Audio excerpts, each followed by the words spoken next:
بسم اللہ الرحمن الرحیم۔ نہج البلاغہ میں سے مولا امیر المومنین علیہ السلام کا خطبہ نمبر 1 میں آدم علیہ السلام کی تخلیق کے بارے میں بیان۔ پھر اللہ نے سخت و نرم اور شیریں و شورہ زار زمین میں سے مٹی جمع کی، اسے پانی سے اتنا بھگویا کہ وہ صاف ہو کر نتھر گئی، اور تری سے اتنا گوندھا کہ اس میں لس پیدا ہو گیا۔ اس سے ایک ایسی صورت بنائی جس میں موڑ ہیں اور جوڑ، اعضاء ہیں اور مختلف حصے۔ اسے یہاں تک سکھایا کہ وہ خود تھم سکے، اور اتنا سخت کیا کہ وہ کھنکھنانے لگی۔ ایک وقت معین اور مدت معلوم تک اسے یوں ہی رہنے دیا۔ پھر اس میں روح پھونکی تو وہ ایسے انسان کی صورت میں کھڑی ہو گئی جو قوائے ذہنی کو حرکت دینے والا، فکری حرکات سے تصرف کرنے والا، اعضاء و جوارح سے خدمت لینے والا اور ہاتھ پیروں کو چلانے والا ہے، اور ایسی شناخت کا مالک ہے جس سے حق و باطل میں تمیز کرتا ہے، اور مختلف مزوں، بوؤں، رنگوں اور جنسوں میں فرق کرتا ہے۔ خود رنگا رنگ کی مٹی اور ملتی جلتی ہوئی موافق چیزوں اور مخالف ضدوں اور متضاد غلطوں سے اس کا خمیر ہوا ہے، یعنی گرمی، سردی، تری، خشکی کا پیکر ہے۔ پھر آگے مولا امیر المومنین علیہ السلام فرماتے ہیں، پھر اللہ نے فرشتوں سے چاہا کہ وہ اس کی سونپی ہوئی ودیت ادا کریں اور اس کے پیمان وصیت کو پورا کریں، جو سجدہ آدم کے حکم کو تسلیم کرنے اور اس کی بزرگی کے سامنے تواضع کے لیے تھا۔ اس لیے اللہ نے کہا کہ آدم کو سجدہ کرو۔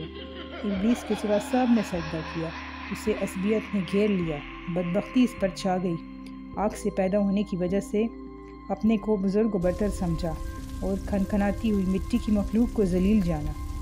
اللہ نے اسے مہلت دی تاکہ وہ پورے طور پر غضب کا مستحق بن جائے اور بنی آدم کی آزمائش پائے تکمیل تک پہنچے اور وعدہ پورا ہو جائے۔ چنانچہ اللہ نے اس سے کہا کہ تجھے وقت معین کے دن تک کی مہلت ہے۔ پھر اللہ نے آدم کو ایسے گھر میں ٹھہرایا جہاں ان کی زندگی کو خوشگوار رکھا۔ انہیں شیطان اور اس کی عداوت سے بھی ہوشیار کر دیا، لیکن ان کے دشمن نے ان کے جنت میں ٹھہرنے اور نیکوکاروں میں مل جل کر رہنے پر حسد کیا اور آخرکار انہیں فریب دے دیا۔ آدم نے یقین کو شک اور ارادے کے استحکام کو کمزوری کے ہاتھوں بیچ ڈالا، مسرت کو خوف سے بدل لیا اور فریب خوردگی کی وجہ سے ندامت اٹھائی۔ پھر اللہ نے آدم کے لیے توبہ کی گنجائش رکھی، انہیں رحمت کے کلمے سکھائے، جنت میں دوبارہ پہنچانے کا ان سے وعدہ کیا اور انہیں دار ابتلاء و محل افزائش نسل میں اتار دیا۔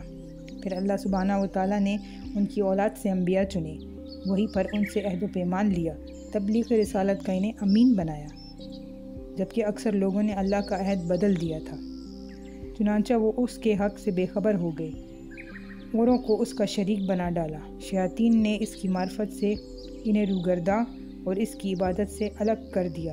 اللہ نے ان میں اپنے رسول مبعوث کیے اور لگاتار انبیاء بھیجے تاکہ ان سے فطرت کے عہد و پیمان پورے کرائیں، اس کی بھولی ہوئی نعمتیں یاد دلائیں، پیغام ربانی پہنچا کر حجت تمام کریں، عقل کے دفینوں کو ابھاریں اور انہیں قدرت کی نشانیاں دکھائیں۔ یہ سروں پر بلند بام آسمان، ان کے نیچے بچھا ہوا فرش زمین، زندہ رکھنے والا سامان معیشت، فنا کرنے والی اجلیں، بوڑھا کر دینے والی بیماریاں اور پے در پے آنے والے حادثات۔